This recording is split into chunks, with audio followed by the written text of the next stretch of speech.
Hello viewers, welcome back to Suruchikaram. Konaseema అంటేనే కొబ్బరికాయలు, గోదావరిలో రొయ్యలు కదా. మరి ఇప్పుడు వాటితోనే మంచి రెసిపీ కోనసీమ రొయ్యల బిర్యానీ చేసేద్దాం రండి. ఇంగ్రీడియంట్స్: పచ్చి రొయ్యలు, అల్లం వెల్లుల్లి పేస్ట్, కొత్తిమీర, పుదీనా, పచ్చిమిర్చి, ఉల్లిపాయలు, కొబ్బరి పాలు, బియ్యం, సాజీరా, బిర్యానీ ఆకు, కసూరి మేతి, నెయ్యి, గరం మసాలా. ముందుగా స్టవ్ ఆన్ చేసి కడాయిని తీసుకుని 3 లేదా 4 టేబుల్ స్పూన్ నెయ్యి వేసుకోండి. నెయ్యి కరిగాక బిర్యానీ ఆకులు, సాజీరా వేసి వేయించండి. తర్వాత ముందుగా శుభ్రం చేసుకున్న రొయ్యలు వేసుకొని బాగా రోస్ట్ అయ్యే వరకు 5 నిమిషాలు వేయించండి. ఇప్పుడు రొయ్యలు బాగా రోస్ట్ అయ్యాక తరుగుకున్న ఉల్లిపాయలు, పచ్చిమిర్చి వేసి వేయించండి.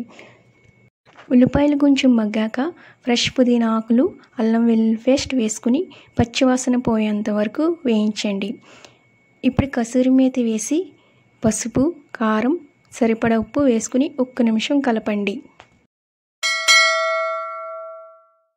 అందులోనే గరం మసాలా వేసి కలపండి 1 నిమిషం పాటు. ఇప్పుడు మంచిగా కడిగి నానబెట్టిన బియ్యం వేసి కలిపి 2 నిమిషాల తర్వాత ఫ్రెష్ కొబ్బరి పాలు వేసుకోండి. 1 కప్పు బియ్యానికి 2 కప్పులు కొబ్బరి పాలు తీసుకోవాలి. కొత్తిమీర వేసుకుని జాగ్రత్తగా కలిపి మూత పెట్టుకుని మీడియం ఫ్లేమ్లో అడ్జస్ట్ చేసుకోండి. 6 నుంచి 7 నిమిషాల తర్వాత మూత తీసి ఒక్కసారి కలిపి మూత పెట్టుకోండి. మరో 3 నిమిషాల్లో మగ్గాక మూత తీసి చూసుకోండి. అంతే అండి, వేడివేడిగా కోనసీమ రొయ్యల biryani ready. Very tasty and heavy. Thanks for watching. Subscribe our channel సురుచికారం.